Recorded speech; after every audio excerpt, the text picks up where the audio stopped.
Chapter 2. Understanding Adversaries. By Heather Adkins and David Huska. With Jen Barneson. In August 1986, Clifford Stoll, a systems administrator at Lawrence Livermore Laboratory, stumbled upon a seemingly benign accounting error that led to a 10-month search for someone stealing government secrets from the United States. 1. Largely considered to be the first public example of its kind, Stoll spearheaded an investigation that laid bare the specific tactics, techniques, and procedures (TDPs) the adversary used to achieve their goals. Through careful study, the investigation team was able to construct a picture of how the attacker targeted and siphoned data out of protected systems. Many system designers have incorporated lessons that arose from Stoll's seminal article describing the team's efforts, Stalking the Wily Hacker. In March 2012, Google responded to an unusual power outage at one of its Belgian data centers that ultimately led to local data corruption. Investigation revealed that a cat had damaged a nearby external power supply, triggering a series of cascading failures in the building's power systems. By studying how complex systems fail in similar ways, Google has been able to adopt resilient design practices when suspending, burying, and submerging cables around the world. Understanding a system's adversaries is critical to building resilience and survivability for a wide variety of catastrophes. In the reliability context, adversaries usually operate with benign intent and take abstract form. They might exist as routine hardware failures or cases of overwhelming user interest, so-called success disasters. They could also be configuration changes that cause systems to behave in unexpected ways, or phishing vessels that accidentally sever undersea fiber optic cables. By contrast, adversaries in the security context are human. Their actions are calculated to affect the target system in an undesirable way. Despite these contrasting intents and methods, studying reliability and security adversaries is important for understanding how to design and implement resilient systems. Without this knowledge, anticipating the actions of a wily hacker or a curious cat would be quite challenging. In this chapter, we deep dive on security adversaries to help specialists in diverse fields develop an adversarial mindset. It may be tempting to think of security adversaries through the lens of popular stereotypes, attackers in dark basements with clever nicknames and potentially shady behaviors. While such colorful characters certainly exist, anyone with time, knowledge, or money can undermine the security of a system. For a small fee, anyone can purchase software that enables them to take over a computer or mobile phone to which they have physical access.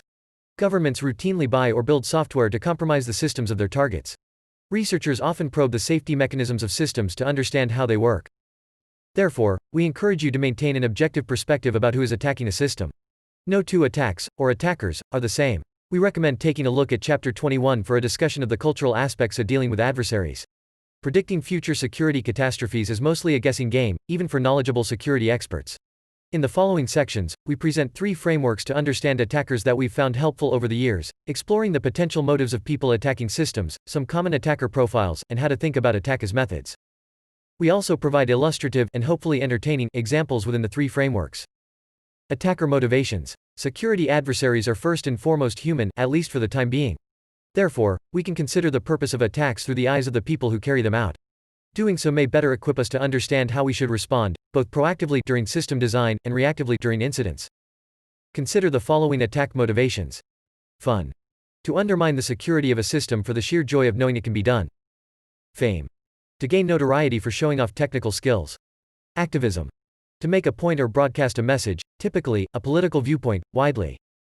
Financial gain. To make money. Coercion. To get a victim to knowingly do something they don't want to do. Manipulation. To create an intended outcome or change behavior, for example, by publishing false data, misinformation. Espionage. To gain information that might be valuable, spying, including industrial espionage.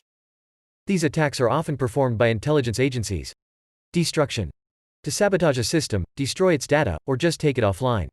An attacker might be a financially motivated vulnerability researcher, government espionage agent, and criminal actor all at the same time.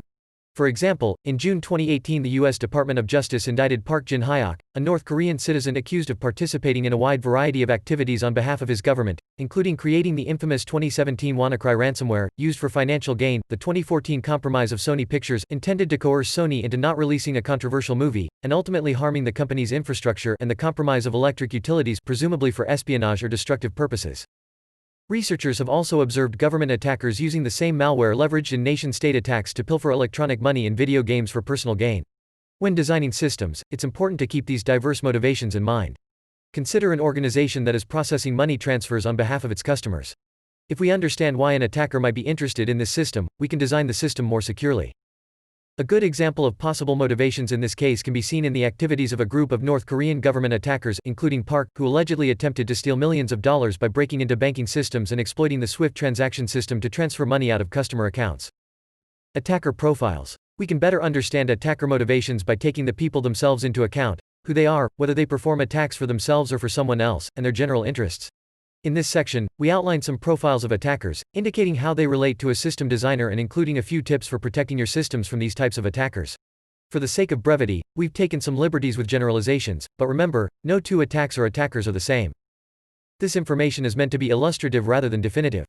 Early hacking. MIT is considered to be the birthplace of the term hacking, which dates back to the 1950s, when this activity spawned from innocent pranks. These benign origins have led some to differentiate hacking and attacking into separate notions of non-malicious and malicious behavior. We continue this tradition throughout this book. The MIT hacker community today operates by a loose set of ethics documented in the MIT Mind and Handbook. Hobbyists. The first computer hackers were hobbyists, curious technologists who wanted to understand how systems worked. In the process of taking computers apart or debugging their programs, these hackers discovered flaws that the original system designers hadn't noticed. Generally speaking, hobbyists are motivated by their thirst for knowledge, they hack for fun, and can be allies to developers looking to build resilience into a system. More often than not, hobbyists abide by personal ethics about not harming systems and don't cross boundaries into criminal behavior. By leveraging insight into how these hackers think about problems, you can make your systems more secure. Vulnerability researchers. Vulnerability researchers use their security expertise professionally. They enjoy finding security flaws as full-time employees, part-time freelancers, or even accidentally as average users who stumble across bugs. Many researchers participate in vulnerability reward programs, also known as bug bounties, see Chapter 20. Vulnerability researchers are typically motivated to make systems better, and can be important allies to organizations seeking to secure their systems. They tend to operate within a set of predictable disclosure norms that set expectations between system owners and researchers about how vulnerabilities are discovered, reported, fixed, and discussed. Researchers operating under these norms avoid inappropriately accessing data, causing harm, or breaking the law. Typically, operating outside these norms invalidates the possibility of getting a reward and may qualify as criminal behavior. Relatedly, red teams and penetration testers attack targets with the permission of the system owner, and may be hired explicitly for these exercises. Like researchers, they look for ways to defeat system security with a focus on improving security and operate within a set of ethical guidelines. For more discussion on red teams, see Chapter 20. Governments and law enforcement. Government organizations, for example, law enforcement agencies and intelligence agencies, may hire security experts to gather intelligence, police domestic crime, commit economic espionage, or complement military operations. By now, most national governments have invested in fostering security expertise for these purposes. In some cases, governments may turn to talented students fresh out of school, reformed attackers who have spent time in jail, or notable luminaries in the security industry. While we can't cover these types of attackers extensively here, we provide a few examples of their most common activities. Intelligence gathering. Intelligence gathering is probably the most publicly discussed government activity that employs people who know how to break into systems. In the past few decades, traditional spying techniques, including signals intelligence (SIGINT) and human intelligence (HUMINT), have modernized with the advent of the Internet. In one famous example from 2011, the security company RSA was compromised by an adversary many experts associate with China's intelligence apparatus. The attackers compromised RSA to steal cryptographic seeds for their popular two-factor authentication tokens. Once they had these seeds, the attackers didn't need physical tokens to generate one-time authentication credentials to log into the systems of Lockheed Martin, a defense contractor that builds technology for the U.S. military. Once upon a time, breaking into a company like Lockheed would have been performed by human operatives on site, for example, by bribing an employee or having a spy hired at the firm. The advent of systems intrusion, however, has enabled attackers to use more sophisticated electronic techniques to obtain secrets in new ways. Military purposes. Governments may break into systems for military purposes, what specialists often refer to as cyber warfare or information warfare. Imagine that a government wants to invade another country. Could they somehow attack the target's air defense systems and trick them into not recognizing an inbound air force? Could they shut down their power, water, or banking systems, too? Alternatively, imagine that a government wants to prevent another country from building or obtaining a weapon. Could they remotely and stealthily disrupt their progress? This scenario supposedly happened in Iran in the late 2000s, when attackers illicitly introduced a modularized piece of software onto the control systems of centrifuges used to enrich uranium. Dubbed Stuxnet by researchers, this operation reportedly intended to destroy the centrifuges and halt Iran's nuclear program. Policing domestic activity. Governments may also break into systems to police domestic activity. In a recent example, NSO Group, a cybersecurity contractor, sold software to various governments that allowed private surveillance of communications between people without their knowledge through the remote monitoring of mobile phone calls. Reportedly, this software was intended to surveil terrorists and criminals, relatively non-controversial targets. Unfortunately, some of NSO Group's government customers have also used the software to listen in on journalists and activists, in some cases leading to harassment, arrest, and even possibly death. 3. The ethics of governments using these capabilities against their own people is a hotly debated topic, especially in countries without strong legal frameworks and proper oversight. Protecting your systems from nation-state actors. System designers should carefully consider whether they could be the target of a nation-state actor. To this end, you need to understand activities carried out by your organization that may be attractive to these actors. Consider a technology company that builds and sells microprocessor technology to a military branch of the government. It's possible that other governments would also be interested in having those chips, and may resort to stealing their designs via electronic means. Your service may also have data that a government wants but that is otherwise difficult for it to obtain. Generally speaking, intelligence agencies and law enforcement value personal communications, location data, and similar types of sensitive personal information. In January 2010, Google announced it had witnessed a sophisticated targeted attack from China, dubbed Operation Aurora, by researchers against its corporate infrastructure that is now widely understood to have been aimed at long-term access to Gmail accounts. Storing the personal information of customers, especially private communications, can raise the risk that an intelligence or law enforcement agency would be interested in your systems.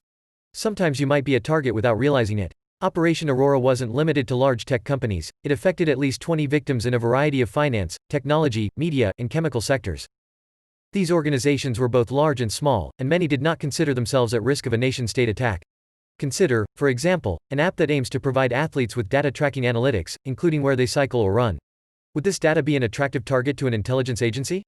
Analysts looking at a public heat map created by the fitness tracking company Strava considered this exact question in 2018 when they noticed that the locations of secret military bases in Syria were revealed when U.S. troops used the service to track their workouts. System designers should also be aware that governments can typically deploy significant resources to obtain access to data that they're interested in. Mounting a defense against a government that's interested in your data might require far and above the resources your organization can dedicate to implementing security solutions. We recommend that organizations take the long view with regard to building security defenses by investing early in protecting their most sensitive assets, and by having a continued rigorous program that can apply new layers of protections over time.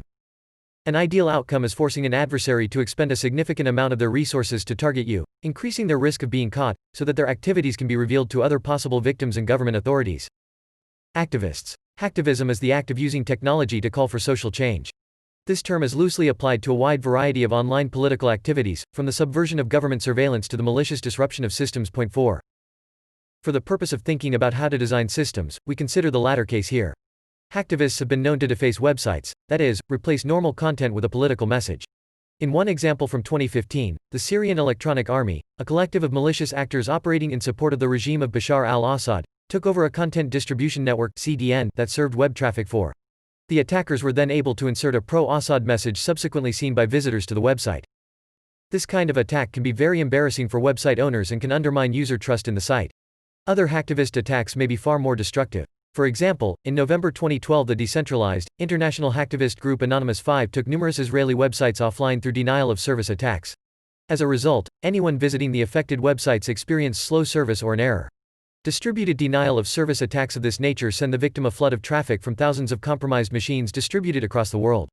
Brokers of these so-called botnets often provide this sort of capability for purchase online, making the attacks common and easy to carry out. On the more serious end of the spectrum, attackers may even threaten to destroy or sabotage systems entirely, inspiring some researchers to label them cyber terrorists. Unlike other types of attackers, hacktivists are usually vocal about their activity and often take credit publicly. This can manifest itself in numerous ways, including posting on social media or destroying systems. Activists involved in such attacks may not even be very technically savvy. This can make predicting or defending against hacktivism difficult. Protecting your systems from hacktivists. We recommend thinking about whether your business or project is involved in controversial topics that may draw the attention of activists. For example, does your website allow users to host their own content, like blogs or videos? Does your project involve a politically oriented issue like animal rights? Do activists use any of your products, such as a messaging service? If the answer to any of these questions is yes, you may need to consider very robust, layered security controls that ensure your systems are patched against vulnerabilities and resilient to DOS attacks, and that your backups can restore a system and its data quickly. Criminal actors. Attack techniques are used to carry out crimes that closely resemble their non-digital cousins, for example, committing identity fraud, stealing money, and blackmail. Criminal actors have a wide range of technical abilities. Some may be sophisticated and write their own tools. Others may purchase or borrow tools that other people build, relying on their easy, click-to-attack interfaces. In fact, social engineering, the act of tricking a victim into aiding you in the attack, is highly effective despite being at the lowest end of difficulty. The only barriers to entry for most criminal actors are a bit of time, a computer, and a little cash. Presenting a full catalog of the kinds of criminal activities that occur in the digital realm would be impossible, but we provide a few illustrative examples here. For example, imagine that you wanted to predict merger and acquisition activity so you could time certain stock trades accordingly. 3 criminal actors in China had this exact idea in 2014-2015 and made a few $1,000,000 by stealing sensitive information from unsuspecting law firms. In the past 10 years, attackers have also realized that victims will hand over money when their sensitive data is threatened. Ransomware is software that holds a system or its information hostage, usually by encrypting it, until the victim makes a payment to the attacker. Commonly, attackers infect victim machines with this software, which is often packaged and sold to attackers as a toolkit, by exploiting vulnerabilities, by packaging the ransomware with legitimate software, or by tricking the user into installing it themselves. Criminal activity does not always manifest as overt attempts to steal money. Stalkerware, spying software that's often sold for as little as $20, aims to gather information about another person without their knowledge. The malicious software is introduced onto a victim's computer or mobile phone either by tricking the victim into installing it or via direct installation by an attacker with access to the device. Once in place, the software can record video and audio. Since stalkerware is often used by people close to the victim, such as a spouse, this kind of trust exploitation can be devastatingly effective. Not all criminal actors work for themselves. Companies, law firms, political campaigns, cartels, gangs, and other organizations hire malicious actors for their own purposes. For example, a Colombian attacker claimed he was hired to assist a candidate in the 2012 presidential race in Mexico and other elections throughout Latin America by stealing opposition information and spreading misinformation. In a stunning case from Liberia, an employee of Cellcom, a mobile phone service provider, reportedly hired an attacker to degrade the network of its rival cellular service provider, Lone Star. These attacks disrupted Lone Star's ability to serve its customers, causing the company to lose significant amounts of revenue. Protecting your systems from criminal actors. When designing systems to be resilient against criminal actors, keep in mind that these actors tend to gravitate toward the easiest way to meet their goals with the least upfront cost and effort. If you can make your system resilient enough, they may shift their focus to another victim. Therefore, consider which systems they might target, and how to make their attacks expensive. The evolution of completely automated public Turing test (CAPTCHA) systems is a good example of how to increase the cost of attacks over time. CAPTCHAs are used to determine whether a human or an automated bot is interacting with a website, for example, during a login. Bots are often a sign of malicious activity, so being able to determine if the user is human can be an important signal. Early CAPTCHA systems asked humans to validate slightly distorted letters or numbers that bots had a difficult time recognizing. As the bots became more sophisticated, CAPTCHA implementers began using distortion pictures and object recognition. These tactics aim to significantly increase the cost of attacking CAPTCHAs over time. 6. Automation and artificial intelligence. In 2015, the U.S. Defense Advanced Research Projects Agency (DARPA) announced the Cyber Grand Challenge contest to design a cyber reasoning system that could self-learn and operate without human intervention to find flaws in software, develop ways to exploit these flaws, and then patch against the exploitations. 7 teams participated in a live, final event, and watched their fully independent reasoning systems attack each other from the comfort of a large ballroom. The first-place team succeeded in developing such a self-learning system. The success of the Cyber Grand Challenge suggests that it's likely at least some attacks in the future could be executed without humans directly at the controls. Scientists and ethicists ponder whether fully sentient machines might be capable enough to learn how to attack each other. The notion of autonomous attack platforms is also prompting the need for increasingly automated defenses, which we predict will be an important area of research for future system designers. Protecting your systems from automated attacks. To withstand the onslaught of automated attacks, developers need to consider resilient system design by default, and be able to automatically iterate the security posture of their systems. We cover many of these topics in this book, such as automated configuration distribution and access justifications in Chapter 5, automated build, test, and deployment of code in Chapter 14, and handling DOS attacks in Chapter 8. Insiders. Every organization has insiders, current or former employees who are trusted with internal access to systems or proprietary knowledge. Insider risk is the threat posed by such individuals. A person becomes an insider threat when they are able to perform actions that cover a wide range of malicious, negligent, or accidental scenarios that could result in harm to the organization. Insider risk is a large topic that could fill the pages of several books. To help system designers, we cover the topic briefly here by considering 3 general categories, as outlined in Table 2:1. Table 2:1. General categories of insiders and examples. First-party insiders. Third-party insiders. Related insiders. Employees. Interns. Executives, board directors. Third-party app developers. Open-source contributors. Trusted content contributors. Commercial partners. Contractors. Vendors, auditors. Friends. Family, roommates. Intersection of reliability and security, effects of insiders. When it comes to protecting against adversaries, reliability and security intersect most when you're designing systems to be resilient against insiders. This intersection is largely due to the privileged access insiders have to your systems. Most reliability incidents stem from actions taken by an insider who often doesn't realize how they're impacting the system, for example, by introducing faulty code or an errant configuration change. On the security side, if an attacker can take over an employee's account, then the attacker can act maliciously against your systems as if they were that insider. Any permissions or privileges you assign to your insiders become available to an attacker. When designing systems to be both reliable and secure, it's best practice to consider both well-intended insiders who might make mistakes and attackers who might take over an employee account. For example, if you have a database with sensitive customer information that's critical to your business, you likely want to prevent employees from accidentally deleting the database while performing maintenance work. You also want to protect database information from an attacker that hijacks an employee's account. Techniques for least privilege, outlined in Chapter 5, protect against both reliability and security risks. First-party insiders. First-party insiders are people brought into the fold for a specific purpose, usually to participate directly in meeting business objectives. This category includes employees who directly work for the company, executives, and members of the board who make critical company decisions. You can probably think of other people who fall into the category too. Insiders with first-party access to sensitive data and systems make up the majority of news stories about insider risk. Take the case of the engineer working for General Electric who was indicted in April 2019 on charges of stealing proprietary files, embedding them into photos using steganographic software in order to conceal their theft, and sending them to his personal email account. Prosecutors allege that his goal was to enable him and his business partner in China to produce low-cost versions of GE's turbomachines and sell them to the Chinese government. Stories like this are prevalent throughout high-tech firms that produce next-generation technology. Access to personal data can also be tempting to insiders with voyeuristic tendencies, people who want to seem important for having privileged access, and even people who want to sell such information. In an infamous case from 2008, several hospital workers were fired from UCLA Medical Center after inappropriately looking at the files of patients, including high-profile celebrities. As more and more consumers sign up for social networking, messaging, and banking services, protecting their data from inappropriate employee access is more important than ever. Some of the most radical stories of insider risk involve disgruntled insiders. In January 2019, a man who had been fired for poor performance was convicted of deleting 23 of his former employer's virtual servers. The incident lost the company key contracts and significant revenue. Almost any company that's been around for a while has similar stories. Because of the dynamics of employment relationships, this risk is unavoidable. The preceding examples cover scenarios in which someone with malicious intent affects the security of systems and information. However, as some examples earlier in the book illustrate, first-party insiders can also impact the reliability of systems. For example, the previous chapter discusses a string of unfortunate insider actions in the design, operation, and maintenance of a password storage system that prevented SREs from accessing credentials in an emergency. As we'll see, anticipating the mistakes that insiders can introduce is vital to guaranteeing system integrity. Third-party insiders. With the rise of open-source software and open platforms, it's increasingly likely that an insider threat may be someone whom few people or no one in your organization have ever met. Consider the following scenario. Your company has developed a new library that's helpful for processing images. You decide to open source the library and accept code change lists from the public. In addition to company employees, you now have to consider open source contributors as insiders.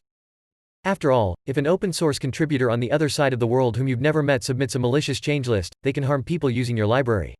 Similarly, open source developers rarely have the ability to test their code in all environments where it might be deployed. Additions to the codebase might introduce unpredictable reliability issues, such as unanticipated performance degradations or hardware compatibility issues. In this scenario, you'd want to implement controls ensuring that all submitted code is thoroughly reviewed and tested.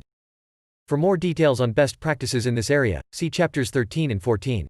You should also think carefully about how you extend a product's functionality via application programming interfaces (APIs). Suppose your organization develops a human resources platform with a third-party developer API so companies can easily extend the functionality of your software. If the third-party developer has privileged or special access to the data, they may now be an insider threat. Carefully consider the access you're providing through the API, and what the third party can do once they have access. Can you limit the impact these extended insiders have on system reliability and security? Related insiders. It's not uncommon to implicitly trust the people we live with, but these relationships are often overlooked by system designers when designing secure systems. Point 7. Consider a situation in which an employee takes their laptop home over the weekend. Who has access to that device when it's unlocked on the kitchen table, and what impact could they have, either maliciously or unintended? Telecommuting, working from home, and late-night pager duty are increasingly common for technology workers. When considering your insider risk threat model, be sure to use a broad definition of workplace that also includes the home. The person behind the keyboard may not always be the typical insider. Determining insider intent. If a system goes offline because of the actions of an insider, and they claim their actions were an accident, do you believe them? The answer to this question can be difficult to determine, and in extreme cases of negligence, it may be impossible to conclusively confirm or rule out. Such cases often require working with expert investigators, such as your organization's legal department, human resources, and perhaps even law enforcement. First and foremost, when designing, running, and maintaining your systems, plan for both malicious and unintended actions, and assume you may not always know the difference. Threat modeling insider risk. Numerous frameworks exist for modeling insider risk, ranging from simple to highly topic-specific, sophisticated, and detailed. If your organization needs a simple model to get started, we have successfully used the framework in Table 2-2. This model is also adaptable to a quick brainstorming session or fun card game. Table 2-2. Framework for modeling insider risk. Actor, role. Motive. Actions. Target. Engineering. Accidental. Data access. User data. Operations. Negligent. Exfiltration, theft. Source code. Sales. Compromised. Deletions. Documents. Legal. Financial. Modifications. Logs. Marketing. Ideological. Injections. Infrastructure. Executives. Retaliatory. Leak to press. Services. Vanity. Financials. First, establish a list of actors' roles present in your organization. Attempt to think of all the actions that may cause harm, including accidents and potential targets, data, systems, etc. You can combine items from each category to create many scenarios. Here are some examples to get you started. An engineer with access to source code is unsatisfied with their performance review and retaliates by injecting a malicious backdoor into production that steals user data. An SRE with access to the website's SSL encryption keys is approached by a stranger and is strongly encouraged, for example, via threats to their family, to hand over sensitive material. A financial analyst preparing the company financials is working overtime and accidentally modifies the final yearly revenue numbers by a factor of 1000%. An SRE's child uses their parents' laptop at home and installs a game bundled with malware that locks the computer and prevents the SRE from responding to a serious outage. Threat modeling mistakes. Sometimes people just make mistakes. To err is human. For around 40 minutes on January 31, 2009, Google search displayed an ominous warning: "This site may harm your computer," to every user, for every search. This warning is normally reserved for search results that link to a website that's either compromised or hosting malware. The root cause of this issue was very simple: had been implicitly and accidentally added to the system's list of sites known to install malicious software in the background, which matched every website on the planet. Given sufficient time working with systems, everyone is likely to encounter some version of this horror story. These mistakes can be caused by working late at night without enough sleep, typos, or simply encountering unforeseen functionality in the system. When designing secure and reliable systems, remember that humans make mistakes, and consider how to prevent them. An automated check on whether was added to the configuration would have prevented the aforementioned outage. Designing for insider risk. This book presents many design strategies for security that are applicable to protecting against insider risk and malicious, outside, attackers. When designing systems, you must consider that whoever has access to a system or its data could be any of the attacker types outlined in this chapter. Therefore, the strategies for detecting and mitigating both types of risk are similar. We have found a few concepts to be particularly effective when thinking about insider risk. Least privilege. Granting the fewest privileges necessary to perform job duties, both in terms of scope and duration of access. See Chapter 5. Zero trust. Designing automated or proxy mechanisms for managing systems so that insiders don't have broad access that allows them to cause harm. See Chapter 3. Multi-party authorization. Using technical controls to require more than one person to authorize sensitive actions. See Chapter 5. Business justifications. See Chapter 5. Requiring employees to formally document their reason for accessing sensitive data or systems. Auditing and detection. Reviewing all access logs and justifications to make sure they're appropriate. See Chapter 15. Recoverability. The ability to recover systems after a destructive action, like a disgruntled employee deleting critical files or systems. See Chapter 9. Attacker methods. How do the threat actors we've described carry out their attacks? Knowing the answer to this question is critical for understanding how someone might compromise your systems and, in turn, how you can protect them. Understanding how attackers operate can feel like complex magic. Trying to predict what any particular attacker might do on any given day is unfeasible because of the variety of attack methods available. There is no way for us to present every possible method here, but thankfully, developers and system designers can leverage an increasingly large repository of examples and frameworks to wrap their heads around this problem. In this section, we discuss a few frameworks for studying attacker methods, threat intelligence, cyberkill chains, and TDPs. Threat intelligence. Many security firms produce detailed descriptions of attacks they've seen in the wild. This threat intelligence can help system defenders understand how real attackers are working every day and how to repel them. Threat intelligence comes in multiple forms, each serving a different purpose. Written reports describe how attacks occurred and are especially useful for learning about the progression and intent of an attacker. Such reports are often generated as a result of hands-on response activities and may vary in quality depending on the expertise of the researchers. Indicators of compromise (IOCs) are typically finite attributes of an attack, such as the IP address where an attacker hosted a phishing website or the SHA-256 checksum of malicious binary.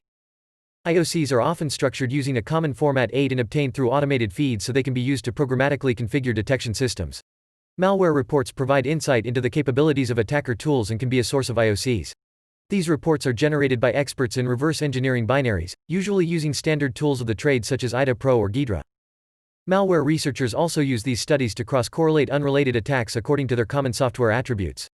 Acquiring threat intelligence from a reputable security firm, preferably one with customer references, can help you better understand the observed activities of attackers, including attacks affecting peer organizations in your industry. Knowing what kinds of attacks organizations similar to yours are facing can provide an early warning of what you might face someday. Many threat intelligence firms also publicly release yearly summary and trend reports for free. 9. Cyber kill chains. One way of preparing for attacks is to lay out all the possible steps that an attacker may have to take to achieve their goals. Some security researchers use formalized frameworks like the cyber kill chain 10 to analyze attacks this way.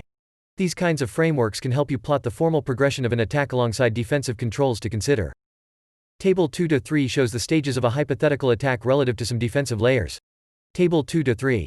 Cyber kill chain of a hypothetical attack. Attack stage. Attack example. Example defenses. Reconnaissance, surveilling a target victim to understand their weak points. Attacker uses a search engine to find the email addresses of employees at a target organization. Educate employees about online safety. Entry, gaining access to the network, systems, or accounts necessary to carry out the attack. Attacker sends phishing emails to employees that lead to compromised account credentials. The attacker then signs into the organization's virtual private network (VPN) service using those credentials. Use two-factor authentication, such as security keys, for the VPN service. Only permit VPN connections from organization-managed systems. Lateral movement, moving between systems or accounts to gain additional access. Attacker remotely logs into other systems using the compromised credentials. Permit employees to log in to only their own systems. Require two-factor authentication for login to multi-user systems. Persistence, ensuring ongoing access to compromised assets. Attacker installs a backdoor on the newly compromised systems that provides them with remote access. Use application whitelisting that permits only authorized software to run. Goals, taking action on attack goals. Attacker steals documents from the network and uses the remote access backdoor to exfiltrate them. Enable least privileged access to sensitive data and monitoring of employee accounts. Tactics, techniques, and procedures. Methodically categorizing attacker TDPs is an increasingly common way of cataloging attack methods. Recently, MITRE has developed the ATT&CK framework to instrument this idea more thoroughly. In short, the framework expands each stage of the cyber kill chain into detailed steps and provides formal descriptions of how an attacker could carry out each stage of an attack.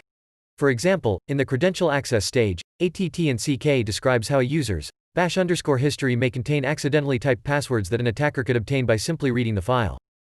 The ATT&CK framework lays out hundreds, potentially thousands, of ways attackers can operate so that defenders can build defenses against each attack method. Risk assessment considerations. Understanding potential adversaries, who they are, and which methods they might use can be complex and nuanced. We have found the following considerations important when assessing the risk posed by various attackers. You may not realize you're a target. It may not be immediately obvious that your company, organization, or project is a potential target. Many organizations, despite being small or not involved in handling sensitive information, can be leveraged to carry out attacks. In September 2012, Adobe, a company best known for software that enables content creators, disclosed that attackers had penetrated its networks with the express intent to digitally sign their malware using the company's official software signing certificate. This enabled the attackers to deploy malware that appeared legitimate to antivirus and other security protection software. Consider whether your organization has assets that an attacker would be interested in, either for direct gain or as part of a larger attack on someone else.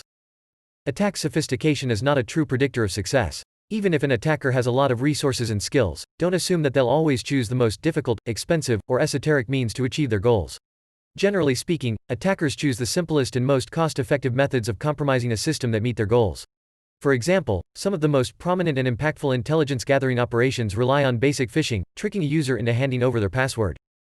For this reason, when designing your systems, be sure to cover the simple basics of security, like using two-factor authentication, before worrying about esoteric and exotic attacks, like firmware backdoors. Don't underestimate your adversary. Don't assume that an adversary can't procure the resources to carry out an expensive or difficult attack. Consider carefully how much your adversary is willing to spend. The extraordinary tale of the NSA implanting backdoors in Cisco hardware by intercepting shipments en route to customers illustrates the lengths that well-funded and talented attackers will go to achieve their goals. 11. However, keep in mind that these types of cases are very much the exception rather than the norm. Attribution is hard. In March 2016, researchers uncovered a new type of ransomware, a malicious program that renders data or systems unavailable until the victim pays a ransom, which they named Petya. Petya appeared to be financially motivated. A year later, researchers discovered a new piece of malware that shared many elements of the original Petya program. Dubbed NotPetya, the new malware spread globally very quickly, but was primarily found on systems in Ukraine on the eve of a Ukrainian holiday. To deliver NotPetya, attackers compromised a company that made products explicitly for the Ukrainian market and abused their software distribution mechanism to infect victims. Some researchers believe that this attack was carried out by a Russian state-sponsored actor in order to target Ukraine. This example shows that motivated attackers can hide their motives and identity in creative ways, in this case, by disguising themselves as something potentially more benign. Since the identity and intent of attackers may not always be well understood, we recommend that you focus on how attackers work their TDPs before worrying about who they are specifically. Attackers aren't always afraid of being caught. Even if you manage to track an attacker's location and identity, the criminal system, especially internationally, may make it difficult to hold them legally accountable for their actions. This is especially true for nation-state actors working directly for a government that may be unwilling to extradite them for criminal prosecution. Conclusion. All security attacks can be traced back to a motivated person.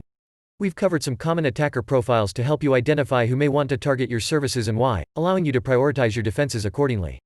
Assess who might want to target you. What are your assets? Who buys your products or services? Could your users or their actions motivate attackers? How do your defensive resources compare to the offensive resources of your potential adversaries?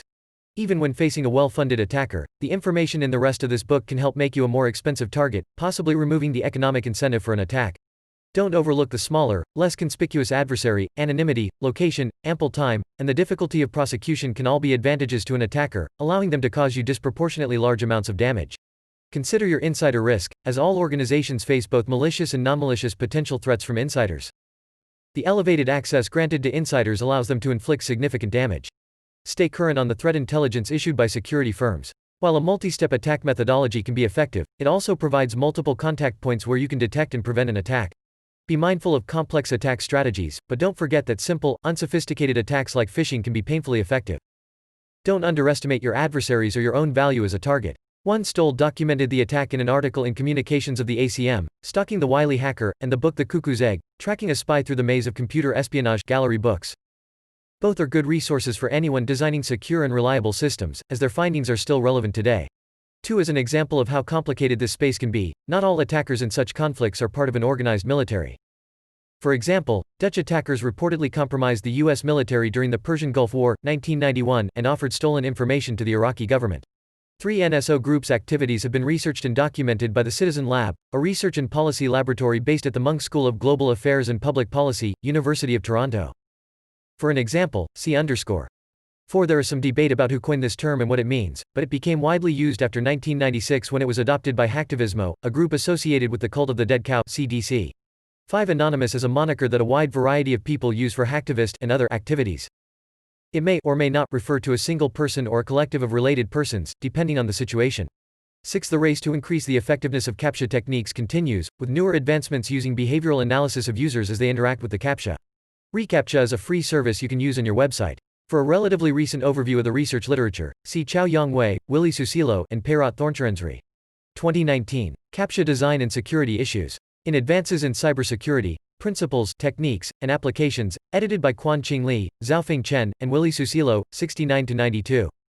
Singapore, Springer. 7. For an example of considering how security and privacy features are impacted by domestic partner abuse, see Matthews, Tara et al., 2017. Stories from Survivors, Privacy and Security Practices when Coping with Intimate Partner Abuse. Proceedings of the 2017 CHI Conference on Human Factors in Computing Systems, 2189-2201.